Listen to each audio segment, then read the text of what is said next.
मैं सरताज आलम, खबर 7 से। हम लोग उत्तराखंड के हल्द्वानी में, और हल्द्वानी में इस वक्त हम लोग मुखानी स्थित एक होटल में हैं, जहां पर Uttar Pradesh Uttarakhand medical and sales representative association का वार्षिक अधिवेशन चल रहा है और आज इनका चुनाव भी होगा। हल्द्वानी में इनके 250 सदस्य हैं। उत्तर प्रदेश उत्तराखंड में 13,000 इनके सदस्य हैं। 1983 में ये संगठन बना और FMRAI इसका पेरेंटियल संगठन है, C2 से ये संबद्ध है। और MR को आपने जो सबसे पहले देखा होगा वो किसी डॉक्टर के बाहर आपने कुछ दस्तावेज लिए हुए, कुछ किताबें लिए हुए, कुछ डॉक्यूमेंट लिए हुए आपने देखा होगा। MR जो आप सभी लोग जानते हैं, डॉक्टर से जो सबसे पहले किसी भी दवाई को रिप्रेजेंट करते हैं, किसी भी दवाई को उसको इंट्रोड्यूस करते हैं, उसके बाद वो दवाई फिर डॉक्टर के ज़रिए से आगे फिर बढ़ती है। तो उनके संघर्ष क्या हैं, उनका यहाँ पर अधिवेशन चल रहा है, उनका चुनाव भी यहाँ पर चल रहा है। तो पिछले साल की जो इनकी कार्यकारिणी थी लगभग वही रिपीट हो रही है। अध्यक्ष पद पर कुछ घमासान है, अंदर चलते हैं और अंदर चल के आपको दिखाते हैं कि क्या घमासान है और किस तरह से चीज़ें चल रही हैं। तो ये देखिए बरेली से रामेश्वर, तो ये देखिए बरेली से भी इनके कुछ साथी इनके आए हुए हैं। ये इनका चल रहा है चुनाव और काफ़ी गहमा गहमे रहती है चुनाव में, और आप इनको देख सकते हैं। सीधी तस्वीरें आप लोग देख रहे हैं। मैं कोशिश करूंगा आपको कि यहाँ की सारी तस्वीर दिखाऊं और इनके जो स्ट्रगल हैं उसके बारे में भी आपको पूरी जानकारी दूं।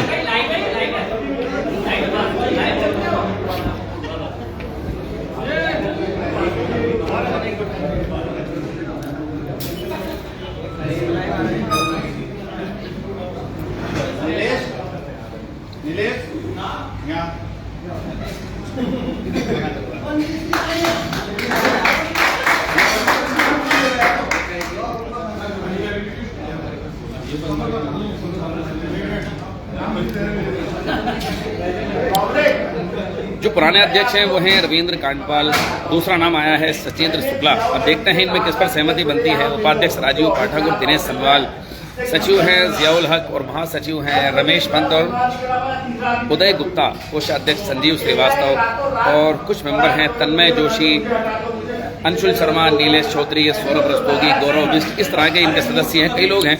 तो फिलहाल यहाँ पर देखिए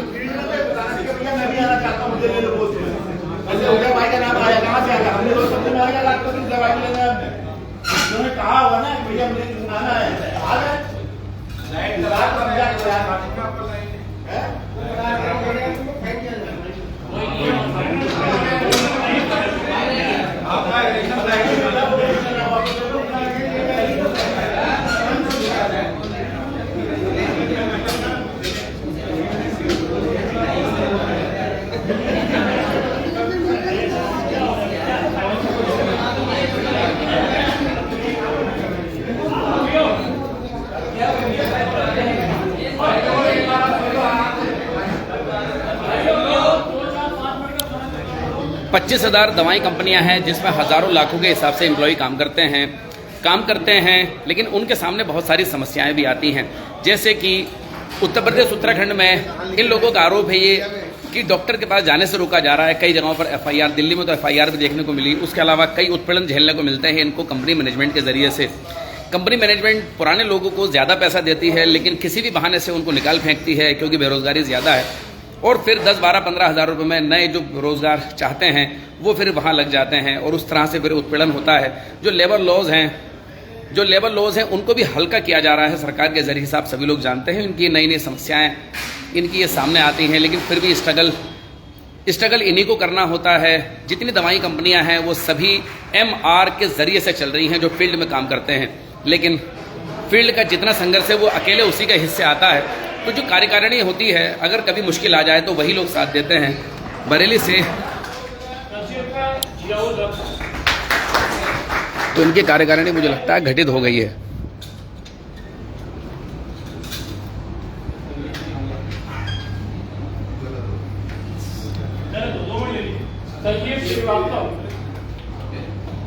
और Uday Gupta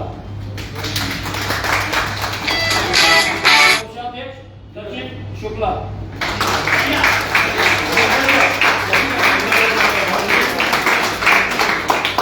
special clap to Sachindra Shukla, Tanmay Joshi, Anshul Sharma, Nilesh Firodia, Gaurav Rastogi, Gaurav Vyast, पुरानी कार्य में मोहन सिंह, उत्कर्ष मिश्रा और सुनील भाटी।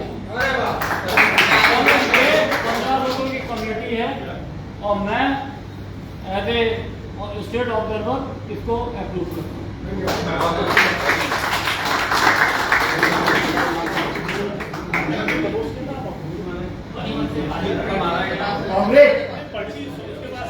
कांग्रेस ऐसा है, देखिए इसी को कहते हैं समझदारी। समझदारी जब आप यूनिट पर रहेंगे तभी धीरे धीरे आएगी आपके पास।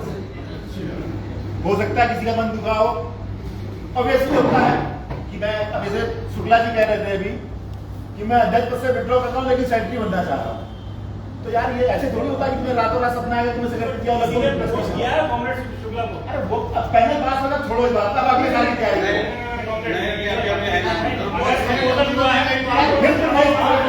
तमाम लोगों ने चर्चा की आपके नाम के लिए, ये सारा आप लोगों ने पास कर दिया है ना।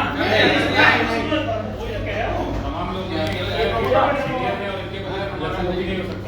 तो मैंने कहा कि जैसे अपना नाम आपके इसमें नहीं आते, नहीं वो कुछ और कह रहे हैं कि बात सुनिए, कुछ और कह रहे हैं। गुजरात में जो वो था हिसाब का और सारी चीजों का मैंने आ गया, हाँ आ गया आप आ गए सब। उन्होंने सेक्रेटरी के लिए अपना नाम दिया है, प्रपोज किया किसी ने, किसने किया? सेक्रेटरी का आप कोई नाम नहीं है, अगले साल के लिए जो नाम नहीं करेगा संगठन का कोई तरीका होता है, ये संगठन का कोई तरीका होता है। ये नाम विड्रॉ करने का समय खत्म हो चुका है और नया प्रपोजल का तो मतलब ही नहीं। जो चीजें सब तय हो गई है उसको बाहर पंजी ने अपना नाम वापस किया, जबकि इसके सीनियर साथी और इससे ईमानदार तरीके से काम करने वाला साथी उन्होंने अपना नाम वापस किया इस संगठन को सुचारू रूप से चलाने के लिए। उसके लिए आप देखिए, आप इसके सीनियर साथी अपना नाम वापस ले लेता है कि भाई संगठन चलेगा। सचिंद्र ने अपना नाम वापस लिया, अध्यक्ष बना रहे अब, लेकिन नया नया प्रपोजल नहीं होता है कॉमरेड, ये पास माना जा रहा है और आप इसके अप्रूव करें। मैं ये कहना था अब आपका कोई काम नहीं है, आप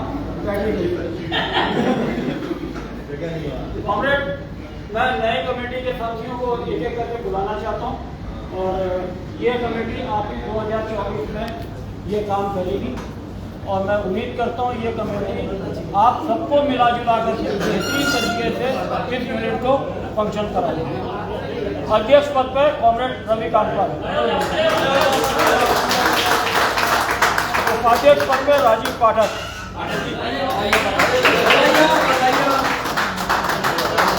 अध्यक्ष पद पर दिनेश संगवाल जी, सेक्रेटरी जियाउल हक, सचिव संजीव श्रीवास्तव और उदय गुप्ता।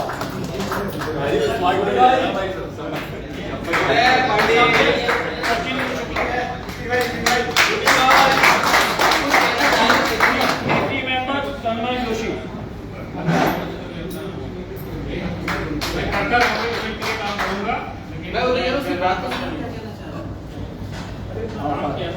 अंशु शर्मा। अब जो कुछ हो गया इसमें मैं कुछ नहीं कर सकता हूँ कॉमरेड, ये सब पास हो चुका है। अब आपने रिजाइन करना तो आप प्रॉपर वे में रिजाइन करिए, आपको जो कंटिन्यू करना करिए। ये अब आप लोगों का अपना क्षेत्र अधिकार है, ये मेरा इसमें कोई लेना देना नहीं। जो ये कमेटी आज की तारीख में जो बनी है, लेकिन पार्टी जी का दे रहा था, अपना नाम दे रहा था, तो आपको ये नाम देने का मौका भी कहाँ दिया? कॉमरेड कितना लंच तक हो गया, कमाल कर रहे हैं आप, कमाल कर रहे हैं, कब से चल रहा है लंच तो 1 घंटा पहले से कार्यक्रम चल रहा है। ये गलत बात नहीं करिए, बिल्कुल गलत बात मत करिए। आपको मैं क्या बिल्कुल नहीं कर रहा है, कॉमरेड आप ये बताइए लंच से पहले से मांगे गए हैं और आप उसके बाद आप जिस वक्त ये सब तय हुआ, ये जब सब तय हुआ उसके बाद आप अभी आप एक और प्रपोजल लेकर के आ जाए, मैं मान लो उसको। अरे आपने अभी तो नहीं सुना है, ये मेरा क्षेत्र पता होता नहीं तुम लोगों को, ये क्षेत्र अगर ऐसा कुछ था, अब आप सुन लीजिए, आप मेरे को जगा रहे हैं खाम में। अगर ऐसा था तो आपने मिनट किए इससे पहले क्या? आपकी एजीबी से पहले आपकी जो कांग्रेस प्रजा के पहले आपकी 2024 की मेंबरशिप जमा है। मेरी हर साल की मेंबरशिप जमा है, जमाएंगी मेरी हर साल की मेंबरशिप जमा है कॉम्रेड। नहीं है कांग्रेस। सुनिए, आप बीच में मैं आपको स्टेटमेंट निकाल के दिखा दूंगा, ठीक है? क्या आप लोग की मीटिंग हुई थी, उसके मिनट हुए एजीबी से पहले के? आप प्रपोजल भी नहीं करने देते किसी को यार। नीलेश टोकिया, सौरभ रस्तोगी, सौरभ यश, मोहन सिंह, उत्कर्ष मिश्रा और एक डिसीजन से यूनिट के एक साल की कार्यवाही बाधित भी होती है और बनती भी है। मेरी बात ध्यान रखिएगा। आप बता रहा हूँ अब वही हो रहा है जो 2014 में हुआ था, आप लोग वही कर रहे हैं दोबारा। में भी यही हुआ था। वही पुनरावृत्ति 2014 में होती, आज वही करके दोबारा करेंगे आगे। एक साल एक चीज को बहुत ईमानदारी से बोलिएगा मत, पहले सुनिएगा। बताइए। अभी आप ही के सामने उन्होंने अध्यक्ष पद से नाम वापस लिया, समझाया हमने। सुनिए, बोला बोला मत करो बीच में, जब कह रहा हूँ वो चीजें सुनो। वापस लिया तो उन्होंने ये बात को कहा कि नहीं मैं अपने ये अध्यक्ष पद पर नहीं, मैं अपने आप को सेक्रेटरी पद पर ला रहा हूँ। जब मैंने ये पढ़ दिया उसके बाद आप उस चीज को ला रहे, वो चीजों को, गलत चीज को मत यहाँ पर प्रेडिक्ट करिए, ये प्रेडिक्ट मत करिए। जब उन्होंने कहा मैं अध्यक्ष पद नाम वापस दे रहा हूँ, नहीं मैं सेक्रेटरी पद पर आऊंगा, उनको तभी कहना चाहिए। और बाद में वो आकर के नहीं साहब मैं तो अभी सेक्रेटरी पद पर आ रहा हूँ, वो गलत चीज। जो गलत है उसको गलत मान लेना पड़ेगा, गलत। और आप देवेंद्र एक सीनियर साथी हो, संगठन को बनाने की जगह आप संगठन को थ्रेट कर रहे हो कि आगे अब संगठन नहीं चलेगा। मैंने कोई थ्रेट नहीं किया, मैं सिर्फ आपको बता रहा हूँ कि एक साल में क्या डिफरेंस आया हल्द्वानी में, ये मेरा काम है। दूसरा मैं मेहनत तो डिनाई नहीं कर सकते। देखिए आपके पास नहीं पहुंचा, वो प्रपोजल आपके पास नहीं पहुंचा, प्रपोज कर चुके थे, मैं ये कैसे और प्रपोजल बोल रहा है कि मुझे ऑब्जेक्शन के सामने आप तक नहीं पहुंचा, आपके पास पहुंचा नहीं मैं भी तो ये कह रहा हूँ, मैं भी तो ये कह रहा हूँ। जब आपके पास पहुंचा है तो आप बात करिए आपस में। आप सब बात नहीं कब तक प्रपोजल आएगा भाई? ये बात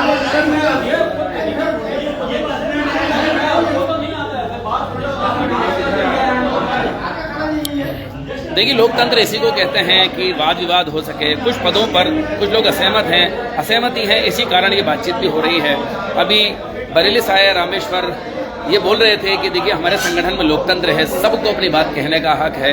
और हालांकि अभी जो मंच की ओर से कहा जा रहा है कि मुकम्मल वक्त दिया गया, उस वक्त नाम नहीं आए, बाद में नाम आ रहे हैं, तो इसलिए थोड़ा असहमति हो रही है। लेकिन ये अच्छी बात है कि कम से कम संगठन में लोकतंत्र है, और लोकतंत्र है तो लोग अपनी बात कहने के लिए फ्री है, फेयर है, हर तरह से। आपके दी गई उन्होंने मंच पे आपको इस चीज को कहा, सबके बीच में कहा, किसी मंच से कहा सबके बीच में कि मैं अध्यक्ष पद से नाम वापस दे रहा हूँ। कहीं उन्होंने कहा मैं सेक्रेटरी पद के लिए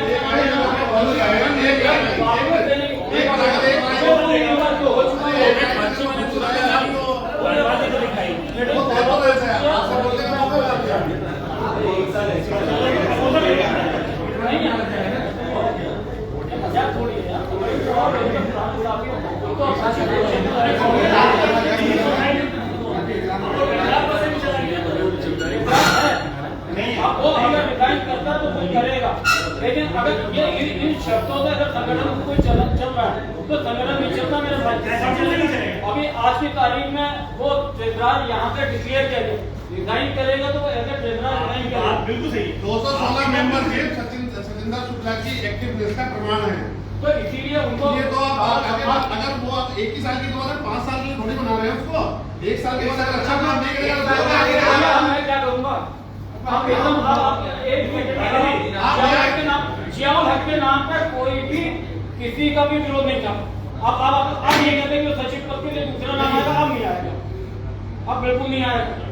जो आ चुका है जियाउल हक के नाम पर कोई विरोध नहीं था, अब उस नाम को सबने पूरी तरीके से रखा है, वो तो करने नहीं किसी। हाँ, तो अब आप दूसरा नाम इस पर आएंगे देखिए वो अपना नाम थोड़ी देगा, वो तो प्रपोजल देगा आपको, आप तक पहुंच नहीं पाया वो। अब नहीं पहुंचा तो माइक बन गया एक्टिव होता है, उसके लिए तो समझा नहीं है। कॉर्पोरेट एक बात सुनिए, हम अप्रिशिएट करते हैं सचिंदर शुक्ला के काम को, उनको हम डिनाई नहीं करते।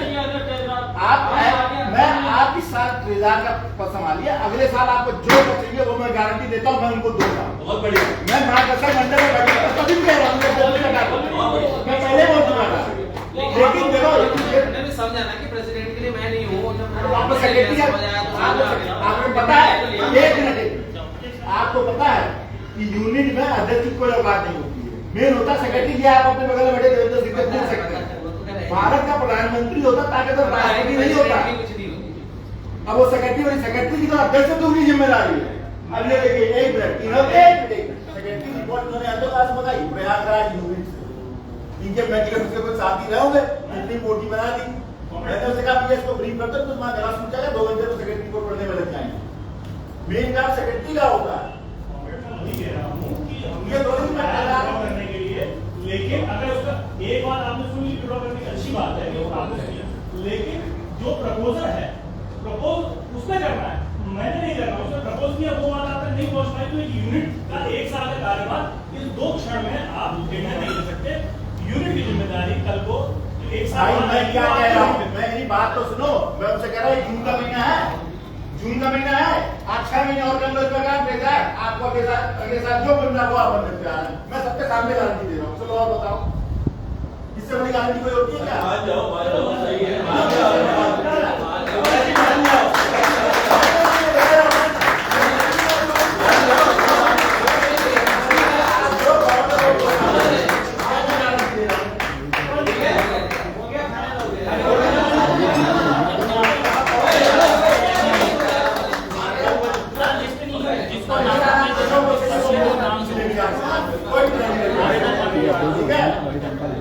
बहुत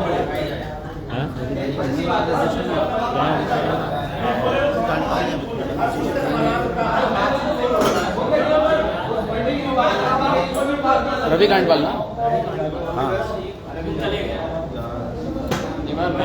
लग तो कहते यार बढ़िया लग रहा है, बड़ा मजा आता है।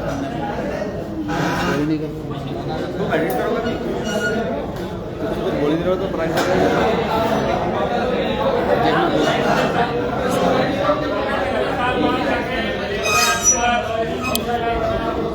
तो साथियों, नतीजा मुझे यहाँ पर यह निकलता दिखाई दे रहा है कि अध्यक्ष जो है वो रवि कांडपाल ही बनेंगे। बाकी पूरी कार्यकारिणी का नाम आपको बता दिए गए थे, जिसमें उपाध्यक्ष राजीव पाठक, दिनेश सनवाल, सचिव जियाउल हक हैं, महासचिव रमेश पंत, उदय गुप्ता, कोषाध्यक्ष संजीव श्रीवास्तव और कुछ मेंबर हैं जिनके नाम भी आपको मैंने बता दिए थे।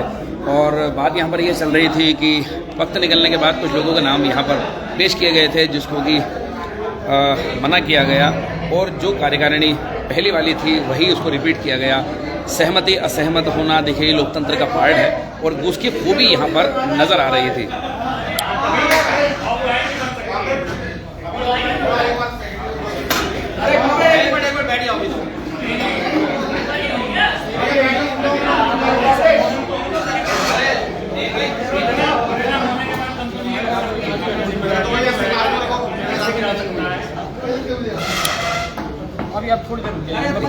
अधिवेशन में मेरे साथ यहाँ पर इस चुनाव को कराने के लिए बरेली से ऑब्जर्वर आए हैं। उसके अलावा यहाँ पर जो नई कार्यकारिणी में अध्यक्ष बने हैं, मैं उनसे भी यहाँ पर बात करूँगा। नए अध्यक्ष से बात करते हैं, वो पुराने भी रहे हैं। मेरे सामने खबर 7 के लाइव पर बड़ा स्वागत और इस्तकबाल है सर। किस तरह की चुनौतियाँ देखते हैं? अब आज आप फिर एक बार और 1 साल के लिए बने हैं, अब किस तरह की चुनौतियां हैं आगे एमआर के सामने, और आपका संगठन अब और आगे क्या करने जा रहा है? कांग्रेस जिस तरीके से हमारी सेंट्रल गवर्नमेंट मोदी सरकार जिस हिसाब से नई पॉलिसी ला रही है, या आने वाले में जो एग्जिट पोल बता रहे हैं उन्हीं की सरकार आने वाली है, जो वो लेबर लॉ में संशोधन कर रहे हैं, 44 कानूनों को संशोधन करके उन्होंने 4 कानूनों में बदल दिया है, हम उसका विरोध करते हैं। उन्होंने ठेकेदारी प्रथा को बढ़ावा दिया है। उन्होंने कहा है कि आपकी कंपनी जब चाहे उतने टर्नओवर के लिए आपको रखेगी, टर्नओवर के लिए, सपोज 6 महीने के लिए, 1 साल के लिए, 2 साल के लिए, 5 साल के लिए। उसके बाद आपकी परफॉर्मेंस बेसिस पे आपको इंक्रीमेंट मिलेगा या आपकी रोजगार की गारंटी रहेगी। तो गवर्नमेंट हम सबसे बड़ी इस चीज का विरोध करते हैं, इसीलिए हमारा संगठन इसके लिए प्रयासरत है। मेडिसिन से जीएसटी हटाइए, दवाओं के दाम कम करिए। कंपनी मैनेजमेंट जिस तरह का दबाव डालती है एमआर पर, और उस पर कई जगहों पर सुसाइड देखने को मिल रही है, कहीं पर एफआईआर हो रही है, डॉक्टरों से मिलने नहीं दिया जा रहा है, ये भी तो सब संघर्ष है। ये सब संघर्ष है हमारे साथियों का। आप देखिए ना, हॉस्पिटल में जाना हमारा बैन हो जाता है। सुशीला तिवारी में हम जा नहीं सकते, वो कहते हैं आप 1 बजे के बाद आइए, कभी कहते हैं कि आप आए क्यों यहाँ पे। हमारा बेस हॉस्पिटल में जाना मना है, सरकारी अस्पतालों में जाना मना है। तो गवर्नमेंट हम अपने साथियों, हमारा कहाँ, हमारा मेन कस्टमर तो हमारा डॉक्टर है, हमें तो उसी से लिखवाना है। अगर हम उसी से प्रोडक्ट नहीं लिखवा पाएंगे तो कंपनी को मैनेजमेंट अपना प्रेशर बनाएगा ही हमारे ऊपर। कंपनी मैनेजमेंट जो टारगेट देकर प्रेशर बनाता है, नौकरी से निकाल दिए जा रहे हैं कई लोग, तो आप इस बारे मामले में सरकार से कोई कानून चाहते हैं या ऑलरेडी कोई कानून काम कर रहा है जिसको लागू नहीं किया जा रहा है? गवर्नमेंट जो हम लोगों के लिए कानून बना है, सेल्स प्रमोशन एम्प्लॉय एक्ट, सरकार उसी को खत्म करना चाहती है। हमारी लड़ाई इसी बात को लेकर है। सेल्स प्रमोशन एम्प्लॉयज एक्ट 1976 में बना था, लेकिन उसको सरकार, मोदी सरकार खत्म करना चाहती है। हम इसी के विरोध में। आज कार्यकारिणी पुरानी वाली ही पूरी रिपीट हो गई है। हाँ, लगभग पुरानी वाली कार्यकारिणी रिपीट हुई है। अगले साल से नई कार्यकारिणी फिर से काम करेगी। चलिए, आपको बधाइयाँ 1 साल के लिए, और आप काम करिए लोगों के लिए। मेरे साथ यहाँ पर बरेली से तशरीफ लेकर आए ऑब्जर्वर हैं। सर, क्या नाम लिखते हैं अपना आप पूरा? रामेश्वर पांडे। रामेश्वर पांडे जी, आज बताएं किस किस तरह से आज यहाँ पर चुनाव हुआ, और अब ये जो आपने कार्यकारिणी बनाई है, तो आपकी उत्तर प्रदेश उत्तराखंड की जो पूरी एसोसिएशन है, अब नई चुनौतियाँ क्या हैं, क्योंकि 2 दिन बाद तो नई सरकार भी बनने वाली है। देखिए, कोई भी सरकार है वर्करों के खिलाफ, हमारी लड़ाई हर वक्त रहेगी जब तक जो अधिकार हमारे हैं। हमारा सेल्स प्रमोशन एम्प्लॉय एक्ट है, उसके तहत हमको अपॉइंटमेंट लेटर जब तक नहीं मिलेंगे हमारी लड़ाई जारी रहेगी। और जितने भी हमारे चीज़ें अभी जो इन्होंने कानून में बदलाव करा है, उसके वजह से कई चीज़ें हमारे इसमें ख़त्म हो रही है। जैसे मैटरनिटी एक्ट के हिसाब से हमें जो छुट्टी मिलनी चाहिए और सारी चीज़ें, उस पर ज़बरदस्त तरीके से सरकार का अटैक है, मेडिकल रिप्रेजेंटेटिव का अटैक आ रखा है, जिसकी वजह से हम लोग ये लड़ाई लगातार चल। पुराने वर्कर्स को निकालने के लिए नए नए बहाने ढूंढना, बेरोजगारी ज़्यादा है तो नए जो युवा हैं उनको रोजगार देने के लिए उनको लाना, फिर उन पर दबाव डालना, उनको नए नए टारगेट देना, परेशान करना, उत्पीड़न करना, इस सब के लिए क्या बोलेंगे? देखिए, आज की तारीख में पहले क्या होता था, सेल्स केवल मेडिकल लैब की रिस्पॉन्सिबिलिटी नहीं। हाँ, बिल्कुल। सेल्स एक जॉइंट वेंचर होता है। हाँ। जिसमें मैनेजमेंट और हम सारे मिल करके उस पर काम करते हैं, क्योंकि पॉलिसी सारी मैनेजमेंट की होती है और हम लोग उसको इम्प्लीमेंट करते हैं। लेकिन हम पे ज़बरदस्ती दबाव बनाया जाता है और ज़बरदस्ती अटैक करे जाते हैं कि आपने टारगेट नहीं किया, और हमारे को टारगेट से, सर्विस को हमारे टारगेट से इंक्लूड किया जाता है, सेल्स से इंक्लूड किया जाता है, जो कि एक गलत तरीका है, जिसके लिए हम रिस्पॉन्सिबल नहीं हो। उसके खिलाफ हमारा आंदोलन लगातार चल रहा है। हमारा पूरा हिंदुस्तान के अंदर 1 लाख से ऊपर हम लोगों के साथी हैं जो हमारे के साथ हैं। हमारे हिंदुस्तान में 310 यूनिटें फंक्शन कर रही हैं। उत्तर प्रदेश में हमारी 85 यूनिटें फंक्शन कर रही हैं, उत्तर प्रदेश और उत्तराखंड को मिलाकर। हल्द्वानी में जिस तरीके से यूनिट है, इसी तरीके से रुद्रपुर में, इसी तरीके से काशीपुर में, इसी तरीके से हरिद्वार में, इसी तरीके से देहरादून में है, इसी तरीके से रुड़की में, उत्तराखंड में इस तरीके से हमारी यूनिट है। चुनाव की सहमति को लेकर बड़ी सहमति और असहमति देखने को मिल रही थी। नहीं। तो क्या ये माने कि ये संगठन में लोकतंत्र का पार्ट है कि लोग सहमत असहमति दोनों का अपनी व्यक्त कर सकते हैं? हमारा पूरी तरीके से एक डेमोक्रेटिक फंक्शनिंग है। हाँ, वही मैं कहना चाहता हूँ। बिल्कुल उसी तरीके से कार्य होता है, हर एक को पूरा अधिकार है। हमारा कोई उस तरीके का संगठन नहीं है कि मतलब हम किसी पर दबाव बनाए। संगठन पूरी तरीके से उसी तरह कार्य करता है जिस तरीके से हमारा साथी चलता है। अच्छा, आप अपने सदस्यों को कॉमरेड कहकर पुकार रहे थे, ये कब से है आपके यहाँ? ये सदा रहा है हमारी सोच। कॉमरेड मतलब क्या होता है? कॉमरेड मतलब होता है साथी। साथी, बिल्कुल। तो ये सब साथी हैं भाई। चलिए। ये भगत सिंह के समय से सब कॉमरेड। कम्युनिज्म की बू आ रही है आपकी इन बातों से। चलिए, बहुत बहुत शुक्रिया बात करने का। तो ये साथियों, रामेश्वर जी से हम लोग बात कर रहे थे और वो तमाम बता रहे थे कि कितने सदस्य किस तरह से काम करते हैं और इनके सामने चुनौतियां क्या हैं। हल्द्वानी में सुशीला तिवारी और बेस अस्पताल है, उनका सीधा आरोप है कि उसमें जाने तक से रोका जा रहा है। अपनी बात वो कहें तो कैसे कहें, दवाइयों को रिप्रेजेंट करते हैं, नए नए कॉम्बिनेशन आते हैं, नए नए नाम से आते हैं और टारगेट वगैरह एमआर को दिए जाते हैं, जो वो पूरा नहीं करता तो कई तरीके से दबाव भी कंपनियां उन पर डालती हैं। बाकी उसके अलावा वो डॉक्टर दवाई लिखेंगे नहीं लिखेंगे, ये इनके बस में कैसे हो सकता है? कंपनी डॉक्टर को लैपटॉप देगी, शहर के, इंडिया के बड़े शहरों में घूमने के लिए एयर टिकट देगी, वो इनके बस में नहीं है। इनका यही कहना है, इनका कहना है तो साहब वो तो सिर्फ दवाई को रिप्रेजेंट करते हैं, बाकी तो मैनेजमेंट पीछे से अपना काम करता है। खैर, ये अपने अधिकारों के लिए इन्होंने यूनियन बनाई है, लंबे समय से यूनियन चल रही है, कार्यकारिणी फिर 1 साल के लिए चुनी गई है और हल्द्वानी से आपको हम ये लाइव खबर दिखा रहे थे। तो साथियों, आपको हमारी ये लाइव कवरेज कैसी लगी बताना ना भूलें और इसमें लाइक, शेयर और कमेंट जरूर करें। साथियों, मैं चलता हूँ, मैं आपका दोस्त, आपका भाई, मैं सरताज आलम, खबर 7 हल्द्वानी।